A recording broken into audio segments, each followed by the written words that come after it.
இந்த மதிய நேரத்திலையும் கூட நமக்கு சற்று தூக்கமாக இருக்கலாம்.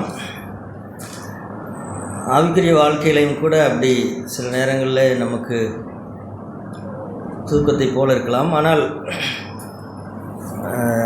ஆவிக்குரிய வாழ்க்கை அப்படி இல்லை அப்படிங்கிறது தான். உங்களுக்கு ஒரு வசனத்தை வாசிக்கிறேன். மார்க்கு 13ஆம் அதிகாரத்தில்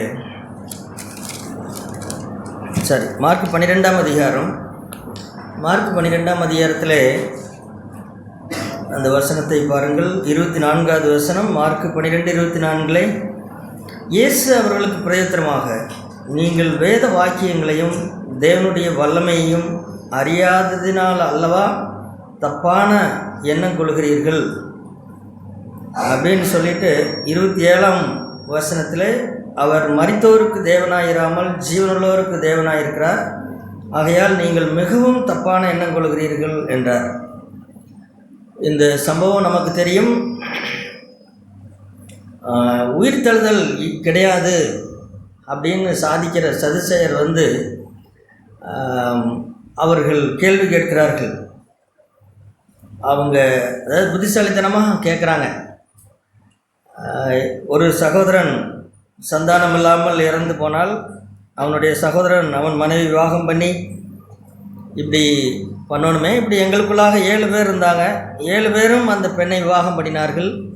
இப்படி இருக்கும்போது கடைசியில் எல்லாருமே இறந்து போன பிறகு அந்த ஸ்திரீயும் இறந்து போகிறாள். அப்படி இருக்கும்போது உயிர்த்தெழுதல் நடக்கும் பொழுது அவள் யாருக்கு மனைவியாக இருப்பாள் அப்படின்னு சொல்லி அவர்கள் கேட்கிறார்கள். அவங்க இப்போ யாருக்கு மனைவியாக இருப்பாள் அப்படிங்கிற பிரச்சனையில் இல்லை, அவர்களுடைய பிரச்சனை உயிர்த்தெழுதல் இல்லை அப்படின்னு சாதிக்க வேண்டும், அவ்வளோதான். ஆண்டவர் சொல்கிறாரு, உயிர்த்தெழுதலில் அது 2 விஷயத்தை சொல்கிறார். ஒன்று, நீங்கள் என்ன அறியலை, வேத வாக்கியத்தை அறியலை. இன்னொன்று, தேவனுடைய வல்லமையை அறியவில்லை அப்படின்னு சொல்லிட்டு தான் அந்த பரலோகத்தில் இந்த பூமியில் இருக்கிற மாதிரி மனைவி கணவன் அப்படிங்கிறதெல்லாம் பரலோகத்தில் கிடையாது. அங்கே அவர்கள் எல்லாருமே தேவதூதர்களை போல இருப்பார்கள். இங்கு தான் ஆண் என்றும் பெண் என்றும் இருக்கிறார்கள். பரலோகத்தில் ஆண் என்றும் பெண் என்றும் எல்லாம் இல்லை, எல்லாரும் தேவதூதர்களை போல இருப்பார்கள். அங்கே அது கிடையாது அப்படின்னு சொல்லுவார். அந்தளவுக்கு அந்த உயிர்த்தெழுதல் வல்லமை அந்தளவுக்கு மனுஷர்களை என்ன செய்துவிடும், மாற்றிவிடும் அப்படின்னு சொல்லி அவர் சொல்லுவார்.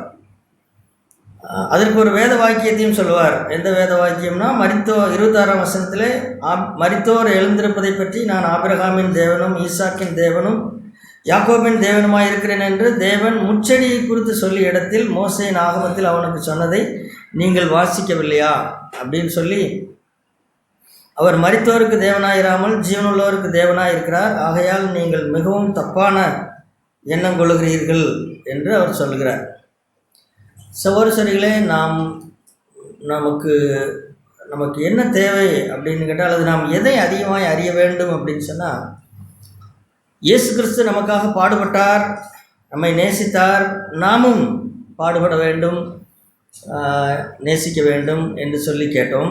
இவைகள் நல்லது தான். ஆனால் பாடுபடுவதற்கும் உபத்திரவப்படுவதற்கும் ஒரு மனிதன் தன்னை ஒப்பு கொடுக்கிறது எதை வைத்து ஒப்பு கொடுப்பான் அப்படின்னு சொன்னால், அந்த மரணத்திற்கு அப்புறம், இப்போ நம்ம சுயத்திற்கு மரிக்கிறோம் என்று கேட்கிறோம் அல்லவா, சுயத்திற்கு மரிக்க வேண்டும், சிலுவை எடுத்து ஆண்டவரை பின்பற்ற வேண்டும் அப்படின்னு சொல்லி நம்முடைய ஜீவனை நாம் இழக்க வேண்டும் அப்படின்னு சொல்லி கேட்கும் பொழுது, இவைகளெல்லாம் எந்த அடிப்படையில் செய்கிறது அப்படின்னா, இந்த உயிர்த்தெழுதலின் வல்லமையை நாம் என்ன செய்யணும், நாம் அறிய வேண்டும்.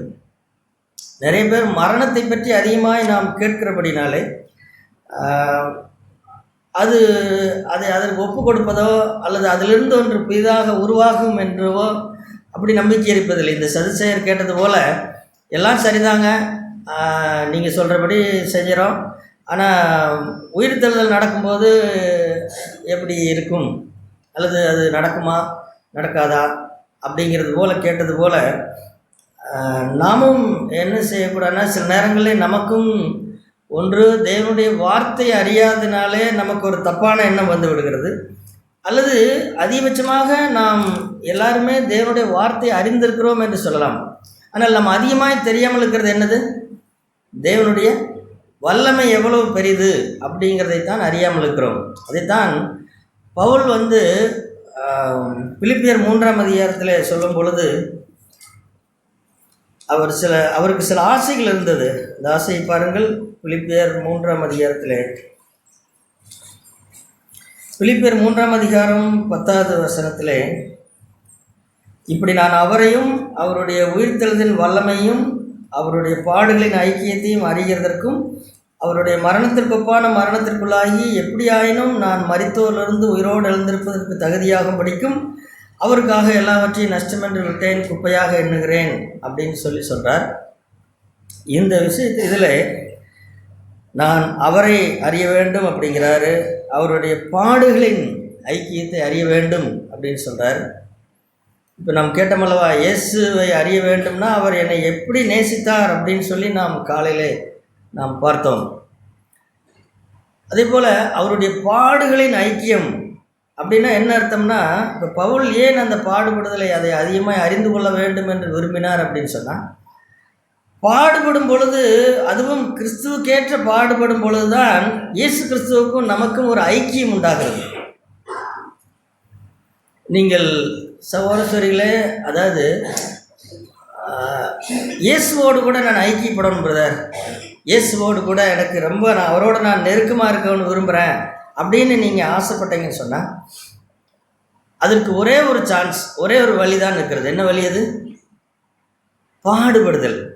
பாடுபடுகிறது. குறிப்பாக 2 பாடுகள் என்று சொல்லலாம். ஒன்று, பாவத்திற்கு விரோதமாக இயேசு கிறிஸ்து எப்படி எதிர்த்து நின்றாரோ அப்படி நின்று பாடுபடுகிறது. அதைத்தான் நாம் 1 பேதுரு 4ஆம் அதிகாரம் 1ஆம் வசனத்திலே வாசிக்கிறோம்.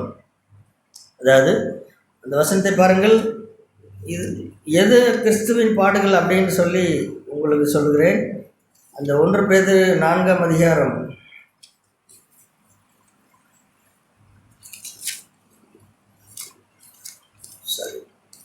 1 பேதுரு 4ஆம் அதிகாரம் 1ஆம் வசனம், இப்படி இருக்க கிறிஸ்து நமக்காக மாம்சத்திலே பாடுபட்டபடியால் நீங்களும் அப்படிப்பட்ட சிந்தையை ஆயுதமாய் தரித்து கொள்ளுங்கள் அப்படிங்கிறார். இப்போ இயேசு கிறிஸ்து என்ன மாம்சத்திலே பாடுபட்டார்னா, அவர் நமக்காக என்ன பாடுபட்டார்னா, அவர் பாவம் செய்யவில்லை. அப்போ பாவம் செய்யாமல் இருக்கும் பொழுது, பாவத்திற்கு எதிர்த்து நிற்கும் பொழுது நம்முடைய மாம்சத்தில் என்ன ஆகிறது? ஒரு பாடு வருகிறது, ஒரு பாடு. அதே சிந்தையை நீங்களும் ஆயுதமாய் தரித்து கொள்ளுங்கள்னா, அதே மாதிரி உங்களுக்கும் நீங்கள் பாவம் எனக்கு வேண்டாம், இந்த இச்சை எனக்கு வேண்டாம், அல்லது இது வேண்டாம் என்று ஒன்றை மறுக்கும் பொழுது நம்முடைய மாம்சத்திலே ஒரு பாடு உண்டாகும். இப்போ அந்த பாடுபடுதல் என்பது அது பாடுபடுதல் கஷ்டம் அப்படிங்கிற மாதிரி நமக்கு தோணும்.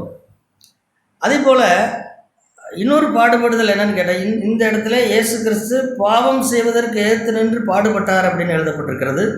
இதே பேதுரு அந்த முந்தைய அதிகாரத்தில் நாம் ஏற்கனவே படித்தது போல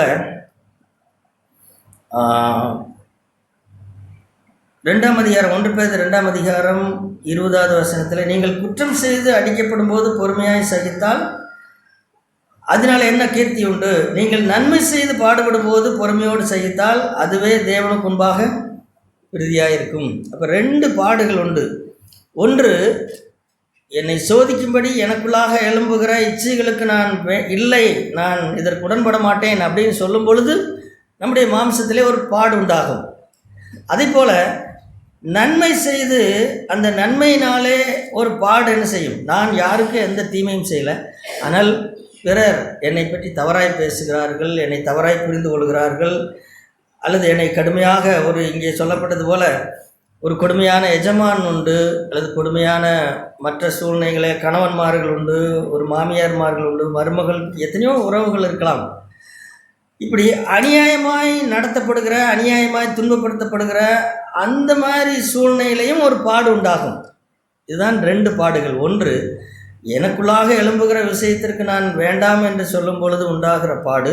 இன்னொன்று, வெளியிலிருந்து வருகிற பாடு. இந்த 2மே பாடுதான்.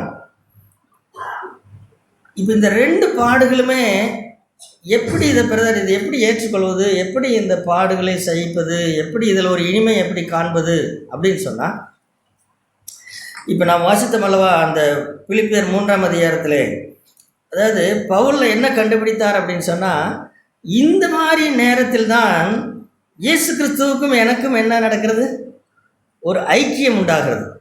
என்றால் அவர் பாடுபட்ட இரட்சகர். ஆகவே அவருடைய மார்பிலே நான் சாய்ந்து, இப்போ அநியாயமாய் பாடுபடுகிறேன் அல்லது பாவத்திற்கு எதிர்த்து போராடுகிறதுனாலே ஒரு பாடு உண்டாகும் போதெல்லாம் அது எங்கே போய் நான் வடிகால் தேடுகிறது, எங்கே போய் அதற்கு வடிகால் தேடுகிறது அப்படின்னா, அப்போ இயேசு எப்படி வடிகால் தேடினார் அப்படின்னு பாருங்கள். அந்த 1 பேதுருவிலே அது இருக்கும். 1 பேதுரு 2ஆம் அதிகாரம் 23ஆம் வசனம். அவர் வையப்படும் போது பதில் வையாமலும் பாடுபடும் போது பயமுறுத்தாமலும் நியாயமாய் தீர்ப்பு செய்கிறவருக்கு தம்மை ஒப்புவித்தார். அப்படின்னா இயேசு கிறிஸ்து இப்படி அவர் செய்யாத தவறுக்காக அவர் வையப்படும் பொழுது, அவர் பாடுபடும் பொழுது அவர் என்ன செய்தார்னா, அவர் யாரையும் பயமுறுத்தலை, யாரையும் பதில் பேசலை. மாறாக பிதாவின் சமூகத்திற்கு போனார், தனிமையாய் ஜெபிக்க போனார். ஜெபிக்க போய் அவரிடத்தில், ஆண்டவரே நான் எதுவும் செய்யலை, ஆனால் என்னை துன்புறுத்துகிறாங்க அப்படின்னு சொல்லி அந்த பிதாவின் இப்போ ஒரு பையன் ஒரு மகள், உங்கள் மகன் ஒரு ஸ்கூலில் அவனை அநியாயமாக யாராவது நடத்தினால் அந்த பிள்ளை யாருடைய மடியில் புரண்டு அழும், பெற்றோர் மடியில் அழும் அல்லவா. அப்பா நான் இப்படி செய்யலப்பா, ஆனால் என்னை ஸ்கூலில் இப்படி நடத்திட்டாங்கன்னு ஒரு தாய் மடியிலையோ தந்தை மடியிலையோ அழுவாங்க தெரியுமா. அந்த மாதிரி இயேசு கிறிஸ்து என்ன செய்தார்னா, இந்த பாடுபடுகிற சூழ்நிலை எல்லாவற்றிலையும் அவர் எங்கே போய் ஆறுதல் கண்டார், பிதாவுடைய சமூகத்திலே போய். இல்லைன்னா நமக்கு பைத்தியம் பிடிச்சிருங்க. நான் சொல்கிறது உண்மையா? அநியாயமாய் பாடுபட்டு கொண்டே இருக்கிறேன், எனக்கு ஒன்றுமே தெரியல அப்படின்னு இருந்தால் மனநிலையே பாதிக்கப்படுற மாதிரி ஆகிவிடும். ஆனால் இயேசு ஒவ்வொரு தடவையும் பிதாவின் சமூகத்தில் போய் தன்னை ஒப்புவித்தார், தன்னை ஒப்புவித்தார், தன்னை ஒப்புவித்தார் எழுதப்பட்டிருக்கிறது.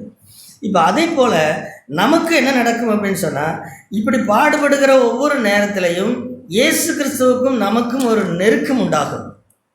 ஆமாம், நெருக்கம் உண்டாகும்.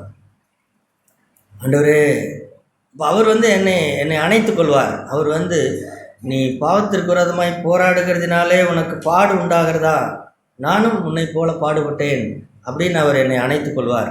அல்லது உன்னை அநியாயமாய் உன்னை துன்பப்படுத்துகிறார்களா, அநியாயமாய் பொய்யாய் உன்னை குற்றம் சாட்டி பேசுகிறார்களா, எனக்கும் அப்படி நடந்தது அப்படின்னு சொல்லி அவர் என்ன செய்வார், அந்த நேரத்தில் தான் இயேசுவுக்கும் எனக்கு என்ன நடக்கும், ஒரு ஐக்கியம் உண்டாகும். அதனால தான் நீங்கள் மேடம் குயான் அப்படிங்கிற ஒரு அம்மாவோட புத்தகத்தெல்லாம் படித்து பார்த்துருப்பீங்க, அல்லது வேறு மற்ற எத்தனையோ தெய்வீக தாசர்கள் எழுதின இதெல்லாம் படிச்சிருப்பீங்க. மேடம் குயான் அம்மையார் தன்னுடைய வாழ்க்கையிலே அவர்களுக்கு சிறு வயதிலே கல்யாணம் பண்ணி வச்சுருவாங்க. அவங்களுக்கு வாய்த்த புருஷன் இருக்கிறாரே, அவர் ஒரு பயங்கரமான புருஷன். அப்புறம் அவங்களுக்கு வாய்த்த ஒரு மாமியார், அது அதை விட பயங்கரம். இந்த மாமியாரும் புருஷனும் அந்த அவங்கெல்லாம் ஒரு பெரிய பிரபு குடும்பம், பெரிய பணக்கார குடும்பம். அதனால் அவங்களுக்கு வீட்டு வேலை செய்கிறதுக்கு வீட்டில் வேலைக்காரி இருப்பாங்க. அந்த வேலைக்காரி இந்த மேடம் குயான் அம்மையாரை தப்பாக சொல்லி கொடுத்து, யார்கிட்ட, மாமியார்கிட்ட, புருஷன்கிட்ட சொல்லி கொடுத்து, அவங்க இந்த அம்மாவை போட்டு பேசுவாங்க, உத்தரவுப்படுத்துவாங்க. ஆனால் அப்போல்லாம் அவங்க சொல்லுவாங்க, மேடம் குயான் அம்மையார் என்ன சொல்லுவாங்கன்னா, எனக்கு ஆறுதல் தேடி நான் எங்கே போகல, நான் ஏதோ ஒரு பூங்காவுக்கோ எங்கேயோ நான் போகல, ஒவ்வொரு தடையும் நான் யார் இடத்துல சென்றேன், என் ஆண்டவர் இடத்துல சென்றேன் அப்படின்னு சொல்லுவாங்க. அப்போ அந்த மாதிரி உபத்திரம் அந்த அம்மாவுக்கு இருந்தபடினாலே குறைந்த வயதில் ஒரு 20 வயதாக இருக்கும் பொழுதே என்று நினைக்கிறேன், அதுக்குள்ளே அவங்க பிள்ளைகள்லாம் பிறக்கும் அந்த அம்மாவுக்கு. அந்த வயதுக்குள்ளாகவே ஆண்டவருக்கும் அவர்களுக்கும் அவ்வளவு நெருக்கமான ஒரு தொடர்பு உண்டாயிடும். அதனால் அவங்க என்ன சொல்லுவாங்க, ஆண்டவரே என்னை விட்டு எதை வேணாலும் எடுத்து போடும், சிலுவை என்னை விட்டு என்ன செய்யாதுங்க, எடுக்காதிருங்க அப்படின்னு சொல்லுவாங்க.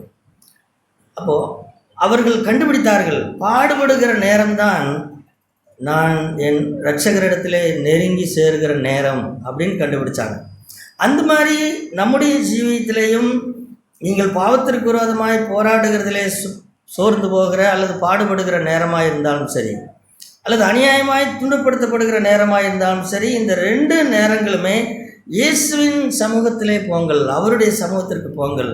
அவர் பாடுபட்ட இரட்சகராக இருக்கிறபடினாலே நமக்கு என்ன செய்யும்? அங்கே ஆறுதல் கிடைக்கும். துன்பப்படுகிற பாக்கியவான்கள் அவர்கள் ஆறுதல் அடைவார்கள் அப்படின்னு சொல்லி. சரி, இதுதான் பாடுபடுகிற நேரத்தில் இருக்கிற ஐக்கியம். சரி, இதை அறிந்து கொள்ள பவுல் விரும்பினார். அதுவும் அவருடைய வாஞ்சைகள் ஒன்று.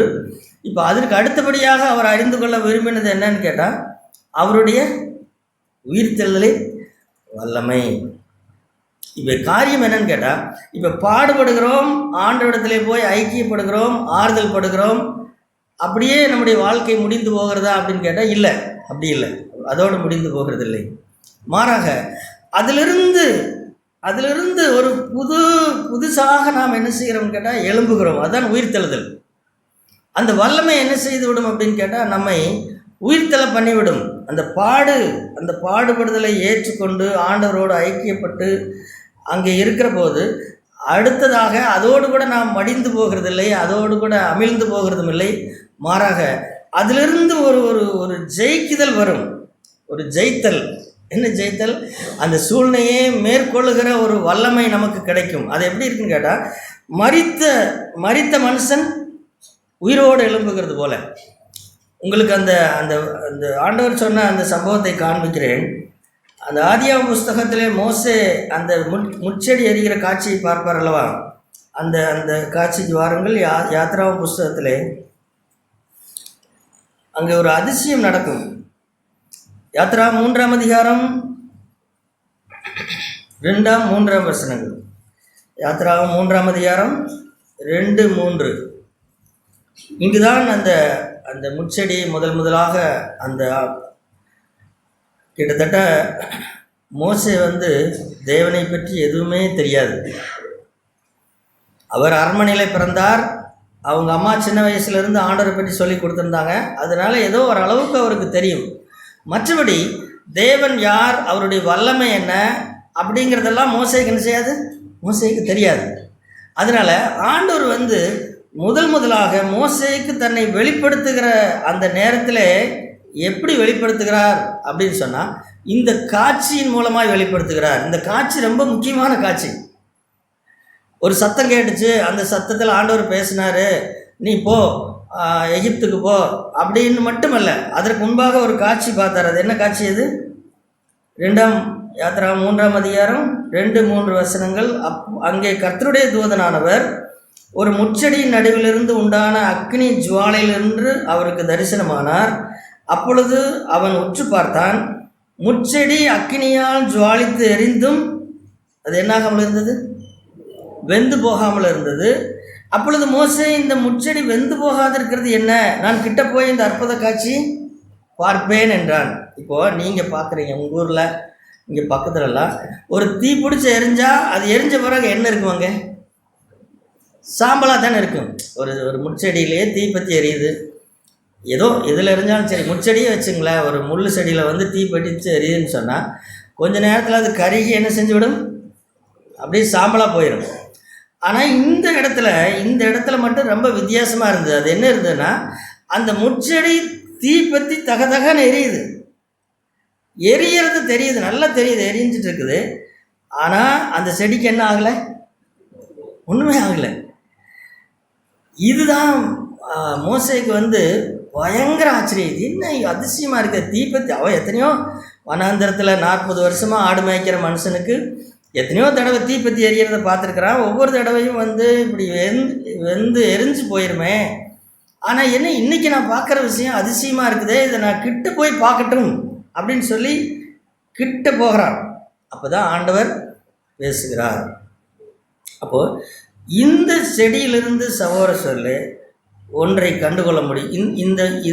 இதில் என்ன ஆண்டவர் கற்றுக் கொடுக்கிறார் அப்படின்னு சொன்னால், இந்த உயிர்த்தெழுதலின் வல்லமையை கற்றுக் கொடுக்கிறார் மோசேக்கு. அதாவது இன்னொரு விதத்தில் சொல்லப்போனால், சதுசேயர் இடத்துல ஆண்டவர் சொன்னார் அல்லவா, நீங்கள் தேவனுடைய வல்லமை அறியாதபடினாலே தப்பான எண்ணம் கொள்கிறீர்கள் அப்படின்னு சொல்லிட்டு தான் இதைத்தான் சொல்லி கொடுக்குறார். இந்த இடத்த நீங்கள் போய் பாருங்கள், அங்கே என்ன நடந்தது, மோசே முட்செடியை பற்றின இடத்துல ஆண்டவர் என்ன சொன்னார் அப்படிங்கிறதை சொல்லி கொடுக்கும் பொழுது தான் இந்த விஷயத்தை சொல்கிறார். அப்போ இதில் என்ன ஆச்சரியம்னா, முட்செடி எரிகிறது, ஆனால் என்ன செய்யலை, வெந்து போகலை. சரி, இப்போ எப்படி ஏன் வெந்து போகாமல் இருக்குது? அதுதான் தேவனுடைய வல்லமை. அதுதான் தேவனுடைய வல்லமை. இப்போ இது எப்படி நம்முடைய வாழ்க்கைக்கு பொருந்தும் அப்படின்னு சொன்னால், என்னதான் பாடுபட்டாலும் நாம் என்ன ஆக மாட்டோம், என்னதான் அநியாயமாய் நடத்தப்பட்டாலும், உபத்திரவப்பட்டாலும், பொய்யாய் குற்றம் சாட்டப்பட்டாலும், பவுல் சொல்கிறார் அல்லவா, நாங்கள் கீழே தள்ளப்பட்டும், அப்படி நிறைய இடத்துல சொல்லுவார் அல்லவா, அந்த மாதிரி நமக்கு தீப்பிடிச்சு எரியிற மாதிரி தான் இருக்குது நம்முடைய சூழ்நிலை. ஆனால் நம்ம என்ன ஆக மாட்டோம், வெந்து போக மாட்டோம். ஏனென்றால் தேவனுடைய வல்லமை நம்மையில் இருக்கிறது. இதுதான் சகோதர சொல்லை. இந்த வல்லமையை எவ்வளவு தூரம் நீங்கள் அறிகிறீர்களோ அவ்வளவு தூரம் எதை குறித்தும் என்ன செய்ய மாட்டோம், பயப்பட மாட்டோம். அது என்னவா இருந்தாலும் சரி, முட்செடி எரிஞ்சுன்னா வெந்து போயிடணும்ல, ஐயோ நான் என்ன ஆகணுமோ தெரியல, இப்படியே இருந்துச்சுன்னா நான் என்ன நடக்குமோ எனக்கு தெரியல, நான் அழிஞ்சு போயிடுவேன், நான் சுயத்திற்கு மறிச்சுட்டே இருந்தேன்னு சொன்னால், இப்படியே இருந்தால் என்னை போட்டு குத்தி கீழே என்னை அமுத்திடுவாங்க, என்னை ஒன்றுமில்லாமல் பண்ணிடுவாங்க, அல்லது அப்படின்னு இல்லை. அப்படி இல்லை, முட்செடி எரிந்தும் அது வெந்து போகாமல் இருந்தது. அந்த மாதிரி நாம் தீ பற்றி எரியறது போல நமக்கு சூழ்நிலைகள் நடந்தாலும், தீயையும் தண்ணீரையும் கடந்து வந்தோம் அப்படிங்கிறது போல் இருந்தாலும் கூட, ஏன் அவைகள் ஒன்றும் செய்யவில்லை அப்படின்னு சொன்னால், அந்த வல்லமை நம்ம என்ன செய்யும், அதுதான் சொல்ல உயிர்த்தெழுதின் வல்லமை. இயேசு கிறிஸ்து அவர் மரித்தார், மரித்து 3ஆம் நாளிலே உயிரோடு கூட எழுந்தார். எங்கேயாவது நீங்கள் வாசித்திருக்கிறீர்களா, இயேசு கிறிஸ்து தன்னைத்தானே உயிரோடு எழுப்பி கொண்டார் அப்படின்னு எங்கேயாவது இருக்கிறதா? எங்கேயும் இல்லை. அப்போது நம்மை பொறுத்த வரைக்கும் நாம் பாடுபடுவதற்கு ஆயத்தம் அப்படின்னு சொன்னால், அந்த பாடுபடுதலே நான் வெந்து போயிடுவேன், நான் ஒன்றுமில்லாமல் போயிடுவேன் அப்படின்னு என்ன செய்யக்கூடாது, அப்படின்னு பயப்படக்கூடாது. மாறாக தேவனுடைய வல்லமை என்மேல் விளங்கும், அந்த வல்லமையினாலே நான் பிழைத்திருப்பேன், நான் புதிதான ஜீவனுள்ளவனாய் நடந்து கொள்ளும்படிக்கு. அந்த ஞானஸ்தானத்திலே நாம் என்ன அறிக்கை எடுக்கிறோம், அந்த ஞானஸ்தானத்தை பாருங்கள். ஞானஸ்தானத்தை பற்றி ரோமர் 6ஆம் அதிகாரத்தில் எழுதப்பட்டிருக்கிறது அல்லவா. ரோமர் 6ஆம் அதிகாரத்திலே ஒரு வசனத்தை பவுல் சொல்லிக் கொடுப்பார். ரோமர் 6ஆம் அதிகாரம் 4ஆம் வசனம். மேலும் பிதாவின் ரோமர் 6:4 மேலும் பிதாவின் மகிமையினாலே கிறிஸ்து மரித்தோரிலிருந்து எழுப்பப்பட்டது போல நாமும் புதிதான ஜீவனுள்ளவர்களாய் நடந்து கொள்ளும்படிக்கு அவருடைய மரணத்திற்குள்ளாக்கும் ஞானஸ்தானத்தினாலே கிறிஸ்துவுடனே கூட அடக்கம் பண்ணப்பட்டோம். ஆகதால் அவருடைய மரணத்தின் சாயலில் நாம் இணைக்கப்பட்டவர்களானால் அவருடைய உயிர்த்தலின் சாயலையும் இணைக்கப்பட்டிருப்போம். அதனால அருமையான சகோதர சொல்லை, நாம் பாடுபடுவதற்கோ அல்லது பாவத்திற்கு விரோதமாய் போராடுவதற்கோ நாம் பயப்படக்கூடாது. என்றால் அதிலிருந்து ஒரு புதிதான ஒரு ஜீவன் நமக்குள் உண்டாகும், புதிதான ஒரு ஜீவன் உண்டாகும். அந்த ஜீவன் என்ன செய்யும் கேட்டால் நம்மை புது மனுஷனாய் மாற்றிவிடும். அதனால் நிறைய பேர் நாம் இந்த வல்லமை, தேவனுடைய வல்லமையை அறியாதபடினால்தான், பரிசுத்தாவினுடைய வல்லமை நமக்கு என்ன செய்ய முடியும் அப்படின்னு சொல்லி தெரியாதபடினால்தான் அநேக நேரங்களிலே நாம் என்ன செய்கிறோம்னா பயப்படுகிறோம். இல்லை, பயப்பட வேண்டியதில்லை. உதாரணமாக ஆபிரகாம் தன் மகனை ஈசாக்கை பலியாக ஒப்பு கொடுத்தார்னு எழுதப்பட்டிருக்குதா இல்லையா? எழுதப்பட்டிருக்கிறது. ஆண்டவர் உன் மகனை பலியாய் ஒப்பு கொடுன்னு சொன்னார். இப்போ ஆபிரகாம் எப்படி ஒப்பு கொடுத்தான்னு எழுதியிருக்கிறது? அவர் தானே கொடுத்தாருங்க, அவரே திரும்ப கேட்குறாருங்க, அப்படின்னு என்ன பண்ணுறதுங்க, கொடுத்துருவோம், என்ன பண்ணாலும் சரி, என்னமோ பண்ணிட்டு போகிறார், ஆண்டவர் வந்து இப்படி பண்ணுறார் அப்படின்னு அப்படி அப்படி நினச்சிக்கிட்டா கொடுத்தாருன்னு எழுதியிருக்கிறது இல்லை. எப்படி எழுதியிருக்கிறது பாருங்கள். அந்த எபிரேயர் 11ஆம் அதிகாரத்தில், எபிரேயர் 11ஆம் அதிகாரம்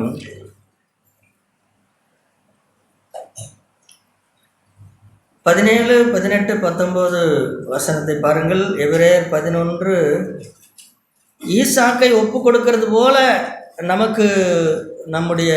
நமக்கு பிரியமானதை தேவனுக்கென்று ஒப்பு கொடுக்குற மாதிரி நேரங்கள் வரலாம். அந்த மாதிரி நேரத்தில் ஒரு விசுவாசம் இல்லாமல் என்றால் அநேக நேரங்களிலே நமக்கு இந்த விசுவாசம் இல்லாதபடினால்தான் நம்மை ஒப்பு கொடுக்கறதில்லை. ஒரு உபத்திரவத்திற்கு, ஒரு கடுமையான சூழ்நிலைக்கு நாம் என்ன செய்யறதில்லைன்னா ஒப்பு கொடுக்கறதில்லை. உதாரணமாக பவுலும் என்ன செய்தார்னா இதை குறித்து பயப்பட்டார். பவுலுக்கு வந்து அவருடைய சரீரத்திலே ஒரு முள் கொடுக்கப்பட்டிருந்தது. அந்த முள் வந்து அது நல்ல காரணத்துக்காக தான் ஆண்டவர் கொடுத்திருந்தார். என்றால் பவுலை பாதுகாக்கும்படிக்கு தான் ஆண்டவர் அந்த முல்லை கொடுத்திருந்தார். இப்போ பவுலுக்கு என்னன்னு கேட்டால், இந்த முள் வந்து என்னை டெய்லி என்னை குத்திகிட்டே இருக்குதுங்க, ஆண்டவரே எனக்கு இதிலிருந்து விடுதலை தாங்க, இதிலிருந்து விடுதலை தாங்கன்னு கேட்டுக்கிட்டே இருந்தார். ஆனால் ஆண்டவர் வந்து முல்லை எடுக்காமல் அதற்கு பதிலாக என்ன தருகிறேன்னு சொன்னார்? வல்லமை, அந்த கிருபையின் வல்லமையை தருகிறேன் அப்படின்னு சொன்னார். ஆண்டவர் வந்து சில நேரங்களில் இப்படி மாற்றி சொல்லுவார். சில நேரங்களில் நம்முடைய சூழ்நிலைகள் மாறாது. அதாவது சூழ்நிலைகள் எப்படி இருக்கும்? தீ பிடிச்சி எரியிற மாதிரி தான் இருக்கும், முச்செடி எரியிற மாதிரி தான் இருக்கும். ஆனால் அதிசயம் என்ன நடக்கும்? நாம் என்ன செய்ய மாட்டோம்?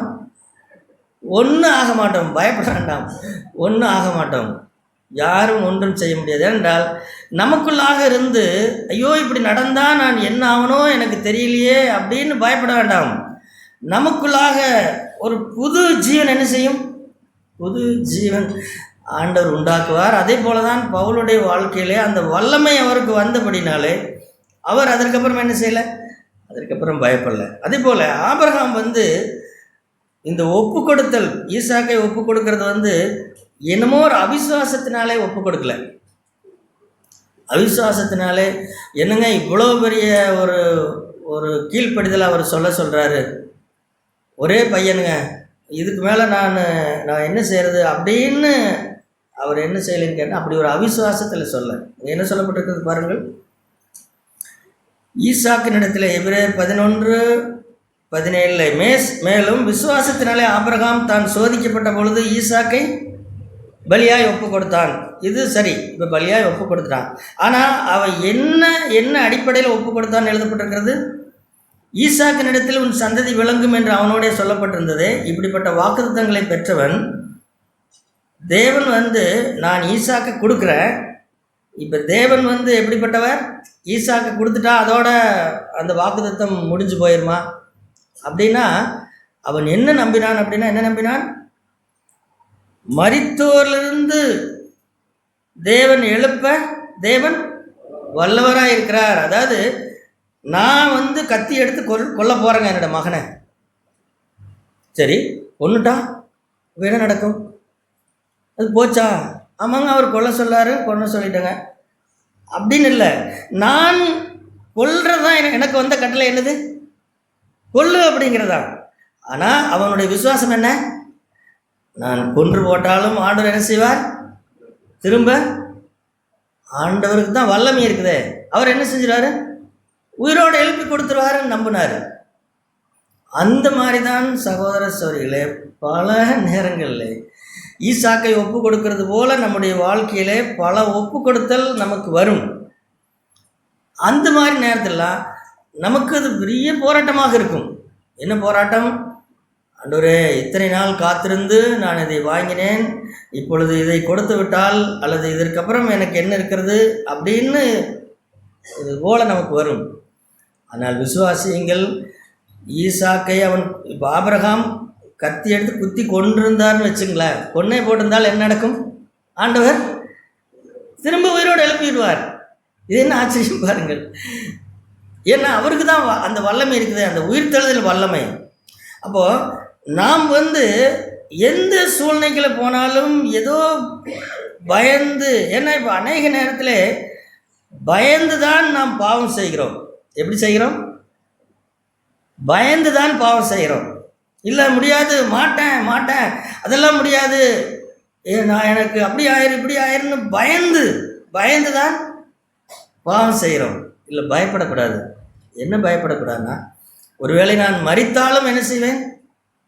உயிரோடு ஆண்டவர் என்னை என்ன செய்வார்? உயிரோடு கூட எழுப்புவார். அந்த வசனத்தை பாருங்கள். 2 கொரிந்தியர் 1ஆம் அதிகாரத்திலே, 2 கொரிந்தியர் 1ஆம் அதிகாரம். இங்கே பவுல் என்ன சொல்கிறார்னா, அந்த நிலையைத்தான் சொல்கிறார். தங்களுக்கு ஏற்பட்ட சோதனையைத்தான் சொல்கிறார். அந்த சோதனை என்ன? அதாவது 2 கொரிந்தியர் 1ஆம் அதிகாரம் 8வது வசனம். ஆகையால் சகோதரரே, ஆசியாவில் எங்களுக்கு நேரிட்ட உபத்திரவத்தை நீங்கள் அறியாதிருக்க எங்களுக்கு மனதில்லை. என்னவெனில், பிழைப்போம் என்கின்ற நம்பிக்கை அற்றுப்போகத்தக்கதாக எங்கள் பலத்திற்கு மிஞ்சின அதிக பாரமான வருத்தம் எங்களுக்கு உண்டாயிற்று அப்படிங்கிறார். அதாவது ஒரு வாக்குத்தத்தம் இப்படி இருக்கிறது. என்ன வாக்குத்தத்தம்? 1 கொரிந்தியர் 10:13 என்ன சொல்கிறது? உங்கள் திராணிக்கு மிஞ்சி எந்த சோதனையை அனுமதிக்க மாட்டார்னு எழுதிக்குது. ஆனால் இங்கே பவுல் என்ன சொல்கிறாருன்னா, அவர்களுடைய பலத்திற்கு மிஞ்சி என்ன செய்யப்பட்டது? சோதனை வந்தது. கடைசியில் என்ன ஆனார் அப்படின்னு கேட்டால், மரிப்போம். அதாவது 9ஆம் வசனத்தில், நாங்கள் எங்கள் மேல் நம்பிக்கையாயிராமல் மரித்தோரை எழுப்புகிற தேவன் மேல் நம்பிக்கையாக இருக்கத்தக்கதாக மரணம் வரும் என்று நாங்கள் எங்களுக்குள்ளே நிச்சயித்திருந்தோம். இனி உயிர் வாழ முடியாது, சாக போகிறோம் அப்படின்னு இருந்த போதிலையும் கூட அதை கூட அவர் எப்படி எழுதுகிறார் அப்படின்னா, நாங்கள் செத்தாலும் கூட, ஒருவேளை செத்து போனாலும் கூட தேவன் என்ன செய்வார்? நாங்கள் திரும்ப உயிரோடு இருப்பது அவருடைய சித்தமாயிருந்தால். உங்களுக்கு தெரியுமல்லவா, ஒரு கப்பல் பிரயாணத்தில் அந்த மெலித்தா தீவுக்கு போகிறாங்க பார்த்தீங்களா? அந்த மெலித்தா தீவு அனுபவத்தில் நீங்கள் போய் பார்த்தீங்கன்னா, எத்தனையோ நாள் என்ன செய்யாது? சூரியனும் தெரியாது, சந்திரனும் தெரியாது, மழையும் காற்றும் இருட்டும் அடிச்சுக்கிட்டே இருக்கும். அப்படிப்பட்ட நேரத்தில் இனி பிழைப்போம் அப்படிங்கிற நம்பிக்கையே இல்லை. ஆனாலும் கூட அந்த மாதிரி சூழ்நிலையும் கூட அவர் என்ன செய்யலைன்னா, பவுல் முறுமுறுக்கவே இல்லை. இப்போ நாம் சில நேரம் சொல்கிறோமல்லவா, ஏனுங்க இப்படி சூழ்நிலை வந்தால் எப்படிங்க முறுமுறுக்காமல் இருக்கிறது, எப்படிங்க பேசாமல் இருக்கிறது? உயிரே போகிற மாதிரி இருக்குதுங்க அப்படின்னு சொன்னால், உயிர் போகிறதா இருந்தால் முறுமுறுக்கலாமா? சொல்லுங்களேன். உயிர் போகிற மாதிரி இருக்குங்கிறனால முறுமுறுக்கலாமா? முறுமுறுக்கக்கூடாது. பவுல் அந்த சூழ்நிலையில் அவர் தேவனை ஸ்தோத்தரித்து அப்பத்தை சாப்பிட்டார்னு எழுதியிருக்கிறதல்லவா, அந்த மெலித்தா தீவு அந்த கப்பல் பிரயாணத்தில். சில நேரங்களில் சகோதர சொல்லி என்ன எனக்கு எதுவுமே தெரியல, ஆனாலும் நான் முறுமுறுக்க மாட்டேன், நான் குறை சொல்ல மாட்டேன். எனக்கு அடுத்தது என்னை குத்தி கொல்ல போகிறாங்க, அப்படி இருந்தாலும் கூட நான் முறுமுறுக்க மாட்டேன். அப்போ அடுத்த வாரத்துக்கு இதெல்லாம் செய்யணுமே, இதெல்லாம் நடப்பிக்கணும் அப்படின்னு சொன்னால், நான் செத்து போனாலும் ஆண்டவர் என்ன செய்வார்? என்னை மறுபடியும் உயிரோடு இருக்கிற சித்தமான என்ன செஞ்சிருவார்? உயிரோடு எழுப்புவார் அப்படின்னு சொல்லி. நீங்கள் நினைக்கிறீங்களா, ஏன்டா மத்தியான நேரத்தில் ஏன் இப்படி கதை பேசிகிட்டு இருக்கிற அப்படின்னு சொல்லி? இல்லை சகோதர சொல்லி, உண்மையைத்தான் சொல்லுகிறேன். இந்த மாதிரி இந்த வல்லமை, இந்த உயிர்த்தெழுதல் வல்லமை நம்முடைய சரீரத்திலே கிரியை செய்து நம்ப முடியாத நேரங்களில், அல்லது ஒரு முச்செடியை போல எரிகிற மாதிரி நேரத்திலே கூட நாம் வெந்து போக மாட்டோம். இந்த வசனத்தை பாருங்கள். 2 கொரிந்தியர் 4ஆம் அதிகாரத்திலே, 2 கொரிந்தியர் 4ஆம் அதிகாரம், அவர் இந்த வல்லமை பற்றி தான் பேசுகிறார். 2 கொரிந்தியர் 4ஆம் அதிகாரம் 7ஆம் வசனத்திலே, இந்த மகத்துவமுள்ள வல்லமை எங்களால் உண்டாயிராமல் தேவனால் உண்டாயிருக்கிறது என்று விளங்கும்படிக்கு இந்த பொக்கிஷத்தை மண் பாண்டங்களில் பெற்றிருக்கிறோம். நாம் யாருன்னு கேட்டால், நாம் இரும்பு பாத்திரம் அல்ல, ஒரு வெள்ளி பாத்திரம் அல்ல, தங்க பாத்திரம் அல்ல. நாம் யாருன்னா, கீழே போட்டால் என்ன செஞ்சிடும்? உடைஞ்சு போயிடுற பாத்திரம். சில நேரங்களில் சகோதரிகளுக்கும் சகோதரர்களுக்கும் என்ன வித்தியாசம்னு நான் நினச்சி பார்ப்பேன். இப்போ இங்கே வந்து பவுல் என்ன சொல்கிறார்? மண் பாண்டம் சொல்கிறார் தன்னை. அப்போது சகோதரிகள் வந்து பலகீனமான பாண்டம்னு வேதத்தில் எழுதப்பட்டிருக்கிறது அல்லவா? அது என்னங்க பாண்டம் அப்படின்னு சொன்னால், நானாக கற்பனை பண்ணிக்கிட்டதை சொல்கிறேன். சகோதரர்கள் எல்லாரும் மண் பானை, மண்ணில் செஞ்சப்பட்ட பானை. சகோதரிகள் எல்லாம் யார் அப்படின்னு கேட்டால் கண்ணாடி பானை. இப்போ இதில் எது ரெண்டு ஆபத்தானது? மண்பானையை விழுந்தா என்ன செஞ்சுறேன்? உடஞ்சி போயிரு. ஆனாலும் மண்பானையை கொஞ்சம் கொஞ்சம் ஆசால்ட்டாக தூக்குவாங்க. கண்ணாடி பானை என்ன செய்வாங்க? இதுதான் நாம் யார்? சகோதரிகள் கொஞ்சம் பளபளப்பாக இருக்கிறனால அவங்க யார்?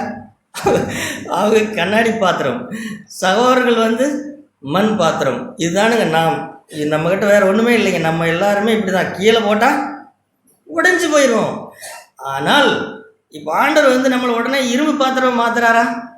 இல்லை, இரும்பு பாத்திரமெல்லாம் மாற்றுறது கிடையாது. ஆனால் அவர் என்ன செய்கிறார்? என்ன வாசிக்கிறோம்? அந்த அந்த அந்த வல்லமை வந்து அந்த மண்பாண்டத்திலே கிரியை செய்கிறது. அந்த மண்பாண்டம் பாருங்கள், அந்த மண்பாண்டத்தில் இப்போ பவுல் சொல்றார் பாருங்க, நாங்கள் எப்பக்கத்திலையும் நெருக்கப்பட்டால் பட்டும் ஒடுங்கி போகிறதில்லை, கலக்கமடைந்தும் மனம் முறிவடைகிறதில்லை, துன்பப்படுத்தப்பட்டும் கைவிடப்படுகிறதில்லை, கீழே தள்ளப்பட்டும் மடிந்து போகிறதில்லை. இப்போ மண்பாண்டத்தை கீழே போட்டால் என்ன ஆகும்? உடஞ்சி போயிடும். மண்பாண்டை இப்படி வச்சு அமுத்துங்களேன், இப்படி ரெண்டு பக்கம் கையை வச்சு அமுத்துங்க, மண்பாண்டை உடையுமோ உடையாதான்? உடஞ்சிடும். ஆனால் இங்கே என்ன சொல்கிறாரு? எப்பக்கத்தில் நெருக்கப்பட்டும் என்ன செய்யறதில்லை, நாங்கள் ஒடுங்கி போகிறதில்லை, உடஞ்சி போகிறதில்லை. என்ன காரணம்? இதே விஷயத்தை போன வருஷம் நடந்த பொழுது நான் ஒடுங்கி போனேன், நான் வந்து மனம் புண்பட்டனே. இப்போ நிறைய பேருக்கு சகோதரர் சொல்லு, இந்த மனம் புண்படுதல்ங்கிறது ஒரு பெரிய பிரச்சனை தானே இல்லையா? யாராவது ஏதாவது ஒரு வார்த்தை சொல்லிட்டா உடனே கொசுக்கு என்ன செஞ்சிருது? என்னை இப்படி சொல்லிட்டாங்களே, என்னை இப்படி சொல்லிட்டாங்களேன்னு மனம் புண்படுதல். இந்த மனம் புண்படுதல் அப்படிங்கிறது வந்து இங்கே சொல்லப்பட்டது போல தான், நாங்கள் கலக்கம் அடைந்தும் மன முறிவடைகிறதில்லை. இந்த மனம் முறிவு தான் நமக்கு அடிக்கடி வந்து விடுகிறது. மனம் புண்படுகிறது, பேசுறதில்ல. ஏன்னு கேட்டால் அவங்கள யாரோ பாதிச்சிட்டாங்களாமா, அவங்ககிட்ட யாரோ ஒன்று சொல்லிட்டாங்களாமா, அவங்க வீட்டில் இப்படி நடந்துருச்சாமா, அதனால் அந்த சிஸ்டர் வந்து அப்படி இருக்கிறாங்க அப்படின்னு சொன்னால் இல்லை. இந்த வல்லமை நம்மளே விளங்கினால் என்னை பற்றி யார் என்ன சொன்னாலும் நான் என்ன மாட்டேன், மனம் புண்பட மாட்டேன், மனம் முறிவடைய மாட்டேன். ஆனால் நான் யார்? சாதாரணமாக நான் யார்? நான் ஒரு மண்பாண்டம், நான் ஒரு கண்ணாடி பாண்டம். ஆனால் இப்போ எனக்குள்ள என்ன இருக்கிறது? இந்த வல்லமை, இந்த உயிர்த்தெழுதலின் வல்லமை எனக்குள்ள இருக்கிறபடினாலே அது வந்து என்னை இப்போ கீழே தள்ளப்பட்டாலும் சரி, என்ன பண்ணாலும் நான் ஒன்றும் ஆகிறதில்லை. ஆனால் இதே இந்த வல்லமையை நான் நம்பாத காலத்தில் நான் எப்படி இருந்தேன்? யாராவது என்னை தொட்டுட்டா கூட, இப்போ நான் சின்ன வயசுலேருந்தே தோட்டத்தில், எங்கள் தோட்டத்தில் நான் வளர்ந்தவன். எங்கள் தோட்டத்தில் ஒரு செடியை பார்த்துருக்குறேன். அந்த செடி உங்களை எல்லாருக்கும் தெரியும் நினைக்கிறேன். அது என்ன செடி? அது தொட்டாச்சினிங்கி செடி. அந்த செடியை நான் சின்ன பையனாக இருக்கும்போது அந்த செடியை போய் தொடுவேன். தொட்டால் என்ன செய்யும்? சுருங்கிக்கும். அந்த மாதிரி நாமெல்லாம் யார்? தொட்டாச்சினிங்கி செடி. சும்மா போய் இப்படி தொட்டால் போதும், அவையே அவங்க வந்து என்னைய தொட்டாங்க. சில பேர் தொடவே வேண்டியதில்லை, அவங்க என்னைய பார்த்துட்டு பார்க்காம போகிறாங்க. இல்லை, அவங்க வந்து வேண்டு தான் போகிறாங்க. ஏன் அவனுக்கு தொடவே இல்லையே, தொல்லைனா பார்க்குறதே சரியில்லை அப்படின்னு. இப்படி தொட்டாச்சு நீங்கள் செடியை போல தான் எப்படி இருந்தோம், ஒரு காலத்தில் இருந்தோம். ஆனால் இந்த மகத்துவமான வல்லமை நம்மளை கிரியை செய்யும் பொழுது சகோதர சகோதரிகளே, நாம் மனம் புண்பட மாட்டோம், கீழே தள்ளப்பட்டும் ஒடுங்கி போக மாட்டோம்.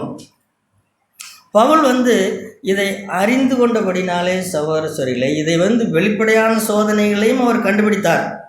என்ன கண்டுபிடித்தார்னா, இந்த கடல், இந்த கொந்தளிப்பு, இவைகளினாலே நாங்கள் செத்து போனாலும் கூட நாங்கள் உயிரோடு இருந்து ஊழியம் செய்வது கர்த்தருக்கு சித்தமானால் ஆண்டவர் என்ன செய்வார்? எங்களை உயிரோடு எழுப்பிட்டு போகிறாரு.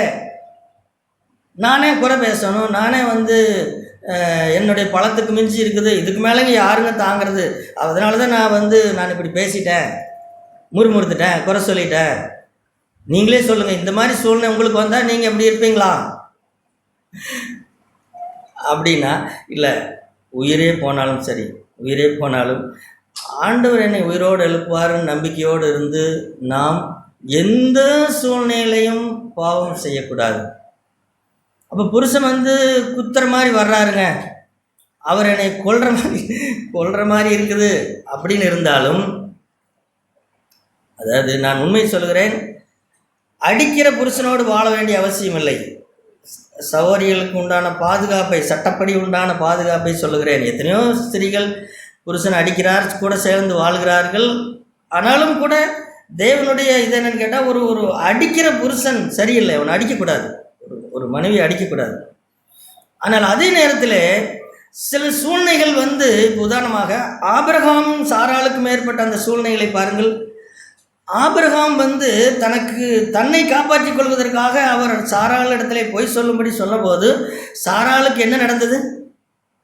சாராளுடைய, அதாவது பெண்களுக்கு உயிரென்று நினைக்கிறதே கற்பு தானே, அந்த கற்புக்கே மோசமாகிறது போல சூழ்நிலை வந்ததா வரலையா?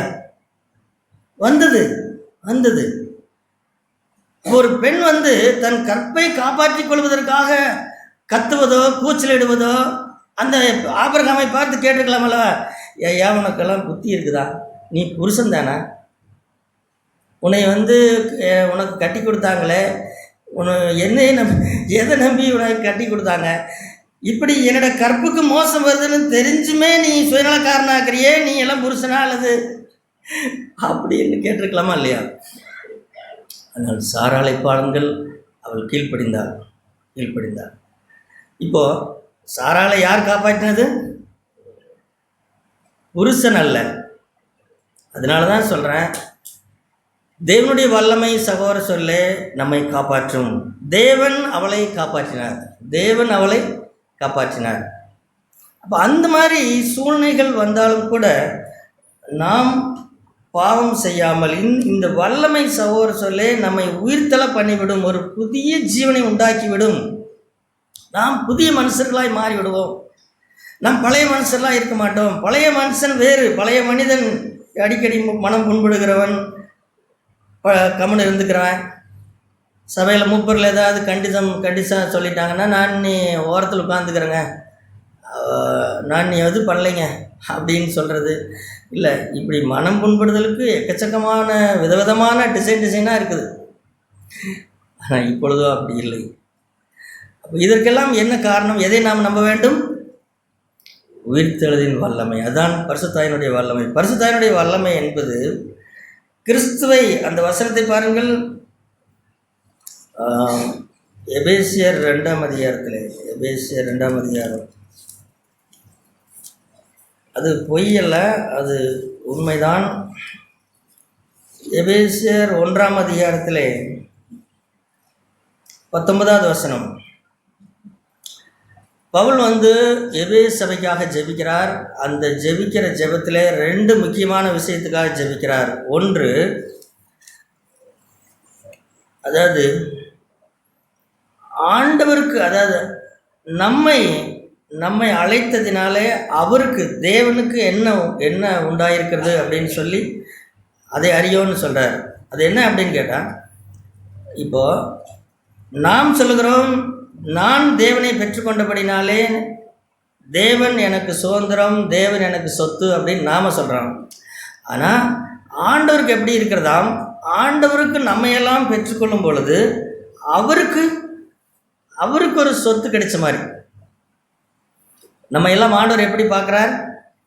நாமெல்லாம் அவருக்கு கிடைத்த சொத்துக்களை போல அவர் பார்க்குறார். இப்படி சொல்லிட்டு தான் அவர் சொல்கிறார் 19ஆம் வசனத்தில், தாம் கிறிஸ்துவை மரித்தோரிலிருந்து எழுப்பி அவரிடத்தில் நடப்பித்த தமது பலத்த சத்துவத்தின் வல்லமைப்படியே விசுவாசிக்கிறவர்களாகிய நம்மிடத்தில் காண்பிக்கும் தம்முடைய வல்லமையின் மகா மேன்மையான மகத்துவம் என்னதென்று அறியும்படிக்கு அவர் உங்களுக்கு பிரகாசமான மனக்கண்களை கொடுக்க வேண்டும் என்று வேண்டிக் கொள்கிறேன். சகோதர சொல்லே, நமக்கு தெரிய வேண்டியதெல்லாம் பாடுகளோ பிரச்சனைகளோ இவைகளை பற்றினதான அறிவு அல்ல.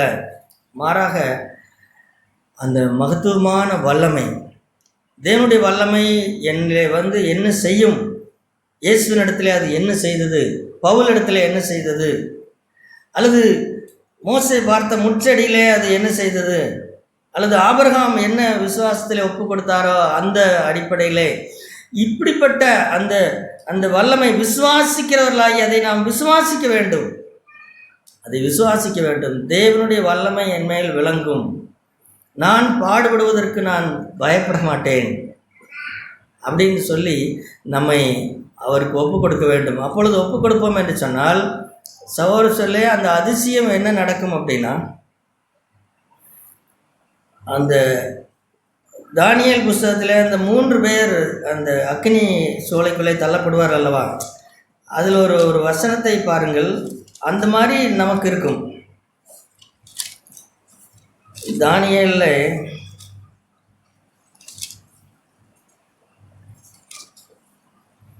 ஆமாம் 3ஆம் அதிகாரத்தில், அதாவது 3 அந்த சாத்ராக், ஆபேத்நேகோ, மேசாக் இவங்களெல்லாம் அந்த அந்த தீயில கொண்டே தள்ளிடுவாங்க. தீயில தள்ளும் பொழுது என்ன அற்புதம் நடக்கும்னு கேட்டால், 3 பேரை தள்ளுவாங்க, ஆனால் கூட என்ன நடக்கும், கூட 4வது ஒரு ஆள் இருப்பாங்க. அந்த 4வது ஆள் இயேசு கிறிஸ்து அப்படின்னு சொல்லுவாங்க. இப்போ அதில் ஆச்சரியம் என்னன்னு கேட்டால், ஒரு ஒரு ஒரு பாருங்களேன், ஒரு அக்கினிக்குள்ளாக போயிட்டு வந்தவங்களுக்கு எப்படி இருக்கும், கொஞ்சமாவது அந்த வாடை வீசணுமா இல்லையா? எப்படி காய்ச்சல் வந்தவங்க என்னதான் காய்ச்சல் விட்டாலும் என்ன செய்வாங்க, 2 நாள் அப்படியே ஒரு மாதிரியே இருப்பாங்க. அந்த காய்ச்சலின் வாடை என்ன செய்யும், அவங்க மேலே இருக்கும். அதுபோல் சில கடுமையான சூழ்நிலைகளே போயிட்டு வந்தபோது சாதாரண ஆட்களுக்கு என்ன செய்யும் கேட்டால், அது அப்படியே இருக்கும். அது ஏன் சொல்கிறீங்க, இப்போ தான் எனக்கு ஒரு மாதிரியாக இருக்குது அப்படின்னு அந்த அந்த அந்த அந்த சூழ்நிலையினுடைய வடு அப்படியே இருக்கும்.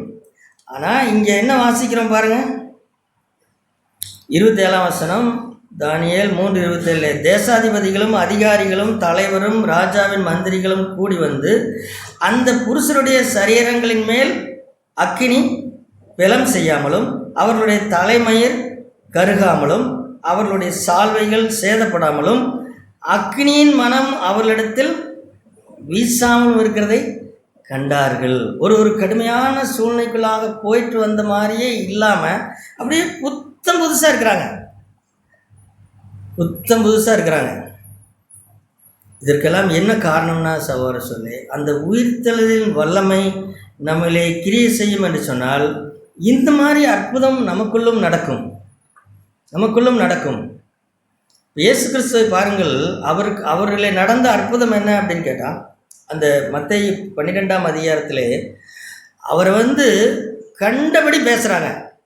என்ன பேசுகிறாங்க, நீ பிசாசு பிடித்தவன், பிசாசுகளின் தலைவன் அப்படின்னு சொல்லி பேசும் பொழுது அந்த வார்த்தைகள் எல்லாம் அவரை பாதித்து அவரை ஏதாவது கண்ணில் தண்ணி வருது, கண்ணில் தண்ணி எட்டி பார்க்குது, எனக்குன்னா அழுகாட்சியே வந்துருச்சு அப்படின்னு நம்ம சொல்கிறோமல்வா. சில நேரங்களில் எனக்குன்னா தாங்கவே முடியல, எனக்கு அழுகாட்சி வந்துருச்சு அப்படின்னு சொல்கிறோமல்வா. அந்த மாதிரி இயேசுவை கண்டபடி பேசுகிறாங்க.